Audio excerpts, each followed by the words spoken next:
Dragon Quest Builders 2, or as I like to call it, Minecraft with purpose. Hidden review. Alright, so this is not a game that came out in 2020. It actually came out last year, but I played it. This was my first game that really got me, that took a lot of my time at the beginning of 2020 as I finally picked this game up on sale and just got hooked into it. So I really, really love games if they have a good progression system and there's a bunch of things a bunch of quests or like challenges or achievements to check off, which is why I like platinum grinding, even though I don't really get many platinum trophies. That's just because I'm not so good. But anyways, Dragon Quest Builders 2 does this. And I can't really comment on how the second one compares to the first one because I didn't play the first one for some reason. I think I tried the demo and I couldn't really get into it. But this one, I finally committed to buying it and going through it. And this, I also have to say, Minecraft is a game I have, and I never really got into it because I got into Minecraft as it came out when I was an adult, and I think there's more interest. Maybe it's just my personality, but I feel if you're younger, or a kid or a teenager, you have more time to just kind of get lost in Minecraft and do whatever you want. And that's kind of the spirit of Minecraft. But for me, I kind of need a point and a purpose and an objective. Otherwise, I can't really get lost in a game the way I used to. So with Dragon Quest Builders 2, it's exactly that. It's pretty much the exact same mechanic as Minecraft with a few extra cool things. But it even looks like it. Like you look at the blocks and all that, everything's the same, except you add in a coat of Dragon Quest characters and art to it.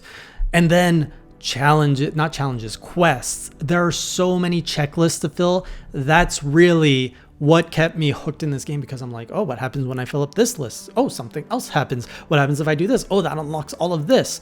And the way that the story or the game is laid out is pretty much the single player campaign is almost like a massive tutorial to introduce you to all the tools and all the items you can use in the game, which is a way I like to be introduced to these games. I hate being dumped into a world where you can do millions of things and they're like, go on, figure it out. Just have fun, talk to your community and see what you can do, which is more the Minecraft route. I like the other route.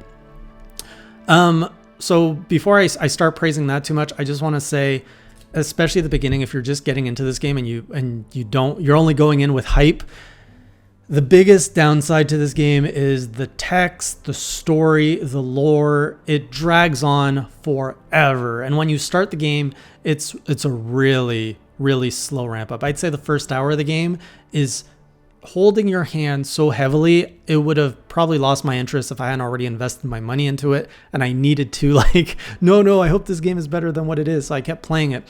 But the beginning it's so slow. It's like, oh, you can do, what does it do? It just hits you over the head with what you got to do so much. It's extreme hand holding, and the text bubbles, like the characters just don't shut up. They talk for so long. They could just say, hey, why don't you get me some wood? But no, they're like, oh no, I got wrecked on here and then this person took me, and then you have to like listen through all this and like hit A or X or whatever console you're playing on 20 times before he's like, I could really use some wood right now. And you're like, all right, I'll go get you some wood. And then you bring back the wood and they're like, oh, thank you. And then they go on and they tell you the whole story about why they needed the wood and what they're going to do with it. It's just like, please just stop. And then there's all this like padding text where like they pretend to be evil. So, okay, the lore is all about you are a builder, and in this world the builders are shunned because I guess the forces of destruction, I think there's a name for this group, but it's basically they shun all construction and build, and the world has pretty much fallen into ruin as the villains want it to. And now you're like, I don't know, I forget where you come from, but you're basically a builder that comes into this land and everyone's like, oh no, that's bad. Building is bad. We only like things that rot and fall apart, which is ridiculous because in even if you're evil and you're bad, you still need to build like food and shelter and stuff to support you. And that's kind of the whole story of what happens. So as you arrive to different islands and you meet these baddies, they're all like, no, we can't build. And then you start building and they're like, oh, this is really nice. We like having all these things, but no, we can't build. And you slowly like turn all the baddies, the followers of, I really forget what it's called, but the followers of the destructive god, they all start liking to build and wanting to build, but they're like in constant fear. And it's kind of like this war of of destruction and building. And overall, you learn building is good. Everybody should build. There's so much fun in building. And it has kind of this innocent joyousness to it. So that's the story. I really don't like it. I really don't care for it.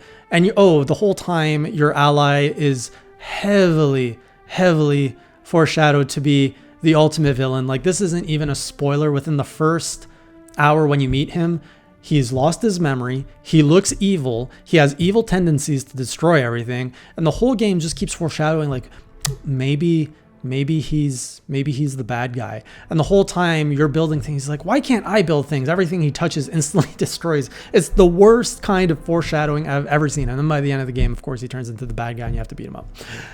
Sorry, that's not a spoiler. That's just what happens. Okay, now to the progression and the good stuff.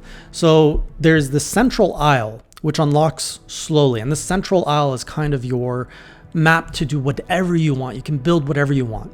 And then there's always a reason that you have to go to an island to collect some kind of like material. So like the first thing you need is, we need some food and some greenery. So they send you to this island which has that. For the first island is actually you arrive and it used to be kind of a farmland, but the farm is all gone. So the first mission is we need to build a farm. And this is the kind of progression mechanic I love. And I know I'm saying it a lot, but I just love it so much. So you slowly like rebuild a farm and then it attracts more villagers. The more your farm expands, the more villagers come, the more needs they have. They're like, we could really use an outhouse. And you're like, fam, I got you. And then you build one. And it's so wild how they think of this. So I build the outhouse, not realizing as the villagers take a dump, you can collect it. It's called night soil. And then you convert the night soil into fertilizer, which helps you grow your crops faster. Isn't that cool? So everything is intertwined. And then there's quests that like send you across the island to explore, which helps you kind of organically see new parts of the island. And as you kind of break blocks and things, you learn new recipes so that you know how to build things, and you're just constantly rewarded for doing stuff. And the game constantly opens up more and more the more you play, and that is addictive as heck. Like, I had troubles putting this game down. So pretty much when you finish, let's say the first island, and we'll get to combat in a minute, everything that you've learned, all the recipes, all the items there pretty much become available to you on your central hub island where you can build whatever you want. And it opens up different parts of your island where there's then a tablet, and that tablet has quests. So for example, when you come back from the Greenland, it tells you, it'd be great if you could like plant 100 trees or build a river. And as you do that, your tablet fills up and that unlocks more recipes as well. And then you have a beautiful menu that's like, you have unlocked 5 out of 2,000 things.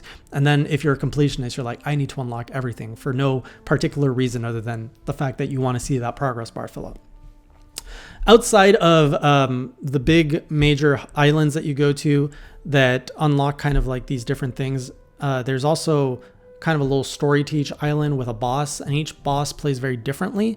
And the little stories around each one is kind of cool. So if I remember correctly, the first 3 islands, so you have the farm that fell apart. And then as you rebuild the farm, you're also trying to rebuild this tree of life, which can help bring life back to the island. And then you have to fight a boss that's completely against it. And there's actually a cool little boss mechanic around it. Every boss has its own mechanic that you get to fight. The combat in this game is not great. It's very much like Minecraft type combat. You just whoosh your sword, or other weapons, but it works. And then the second island is more focused around like mining. And that's where you get all of your kind of ores, your irons, your gold, your copper. And that story is all about like a mine that went abandoned, and you have to bring back the mine, and the villagers want their bars, and you're building out a bar, and you're doing all these different things. I won't spoil too much of it, but you're pretty much upgrading a bar through it all. And then I think the third island is like a castle, and that one was really cool because that one focused a little bit more on the combat side, but you're basically building a castle that's constantly being under siege as these forces of evil are trying to destroy all the progress you're making. So you have to build all of this weaponry and defense to hold off the horde, and then eventually, destroy the enemy forces with this like massive cool castle. And then there's another island, which I won't spoil at all for you guys. Where were we going with that? Oh, outside of those main islands, we also have these little islands, which I really liked as a sidetrack thing. It's kind of like a bonus thing. So let's say you want to, let's say you use a lot of wood, for example. There's these little islands that have quests that they give you a checklist, like on this little island, find 20, 30 ingredients or items that are strewn across the island. So off you go hunting it, and all you gotta do is collect it. And if you collect it, each of these little sub-islands grant you unlimited resources for 2 items. So I brought up wood earlier. So for example, on one of those islands, you might get unlimited wood, so you never have to farm wood ever again. It's just infinitely available in your inventory, which helps open things up if you want to be a little bit more creative and have fun. So the whole story aspect on unlocking everything took about 35 hours, if I remember correctly. And then after that, you're kind of given free reign to do whatever you want. You've got your hub island, you have access to all the material, the recipes, and then from there you can kind of work your way to just crossing everything off the tablets and unlocking everything. That's where I kind of lost my drive to play, because I want to get into other games. But someone who has a little bit more drive than me to actually see that completionist bar go to 100%, that's how the game keeps on delivering. You're just checking things off the tablet and unlocking more things to kind of fill up your checklist, which is pretty fun. And then if you're really like into multiplayer and the more artistic aspect of like seeing other people's creatives, you can actually go into portals, see what other players built. You can explore their islands without interacting, like without destroying anything. People can come to your island if you, it's basically like saving an image into the cloud that they can explore. Overall, this is what I wanted Minecraft to be the whole time. And I'm glad Square Enix actually delivered with the Dragon Quest Builders series. I wish the story and the characters and the text was way less childish, but I'll take it if that's what I need to get, you know, this checklist-based building simulator, for lack of a better word. The last complaint I have is, for some reason, there's a very strange, I'm going to call it a bug. Some people say it's not a bug though, but there is this voice that talks in your friend, aka the villain's head. And whenever that happens, the text shows up very slowly and you can't skip it. And sometimes the text just stays there and you have to wait literally sometimes up to 30 seconds staring at nothing. And it happens only when this voice in his head comes out. And I saw on some forum boards people saying, oh, this is a Dragon Quest trope that it's to kind of have more importance around this character and the fact that they are so evil and so powerful. I did not get that impression. It was just super annoying. And I felt like it was wasting my time. Like, why am I staring at a screen, at a text with maybe 5 words for literally 30 seconds, just going like, please skip this. And I hit every button on my controller in every way that I could imagine, and you cannot skip it. I even looked it up online. How do you skip this? And people were like, you can't. So that is probably the worst aspect of this game. I don't know who came up with that decision, but it is terrible. So if you do like to build things with a progression and like being rewarded and unlocking things, you absolutely need this game. I would say get the second one. There's probably more features than the first one, I would assume. But be warned, the story, the lore, the text, it's a lot. It's boring. Just skip through it and get back to building. I'll see you on the next video. And until then, keep it classy.